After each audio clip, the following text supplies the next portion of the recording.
Let's get into audience questions for the week. Our first post-Trump set of questions in the Joe Biden era. There's something in the air that's just seeming a little different, but let's get right into it. And a lot of these questions really go to sort of seeking to understand where we are as a country right now. And I think that these all tie together very well. The first one is, David, now with Trump in the rear view, how did Trump change the country and how did he not? And I think this is really the perfect question to start to understand what happened. Donald Trump did not, as near as I can tell, create racists or racism, create xenophobes who want to stop immigration from so-called S-hole countries. What he did was he coalesced these groups of people and he made them more comfortable being public about it. The things that used to be whispered behind closed doors by people who had some sense that, while this is what I believe, I recognize I'll probably be looked down upon in most circles if I say it out loud. They were welcomed into saying these things out loud. But it's important to understand that that is a change.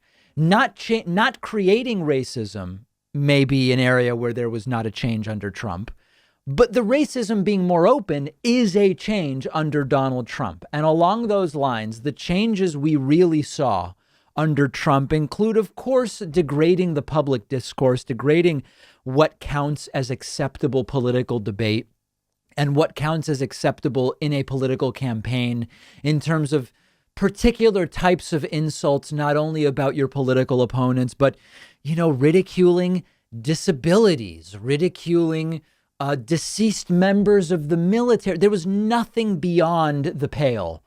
It was beyond the pale that there was nothing that Trump saw as off the table, I think better said, in terms of what and how you can criticize others. And the change Trump made, and we'll see if it gets changed again, but it could be an irreversible change.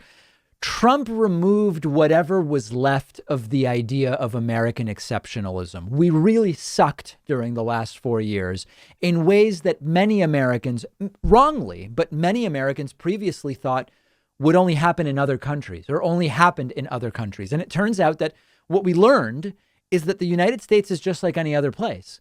Really terrible, corrupt people can get into power. That corruption and weaponization can get into law enforcement. It can get into the military. It can get into all aspects of government. It can interfere with science. It can infect even, NASA and all of these other things. And that is a change. Now, the things that didn't change during Trump's presidency are also cause for concern. What do I mean by that? Well, how did Trump get to be the Republican nominee and ultimately become president? The structure of anti-intellectualism and reactionary politics not based in fact are partially what got Donald Trump into power. That hasn't changed. In fact, I would argue it's worse than ever, and it's been particularly weaponized by the explosion of right-wing extreme media like Newsmax and OAN and QAnon stuff and others. The Electoral College got Trump into power. That hasn't changed. So another Trump could come into power again. I think what is the most important message that could be taken away from the Trump presidency? Because there are many.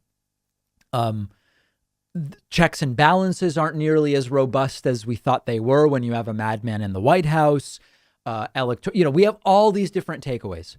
The most important takeaway, now that we're looking forward, must be nothing has changed about what got Trump into power in the first place.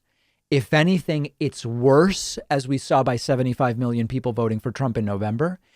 And just as easily as Trump got in, I would argue it is even easier for another Trump to get into power. That's the top takeaway. So yes, fix gerrymandering, get rid of the Electoral College, find a way to democratize the Senate, which is so anti-democratic. You've got to deal with campaign finance, put dealing with climate into the law rather than leaving it to the whims of political administrations. There's such a long list of things that have to be done. But if we don't recognize that until we actually deal with the culture that got Trump into a position where he could win the Republican primary and eventually the presidency. It could happen again. And that's very, very scary.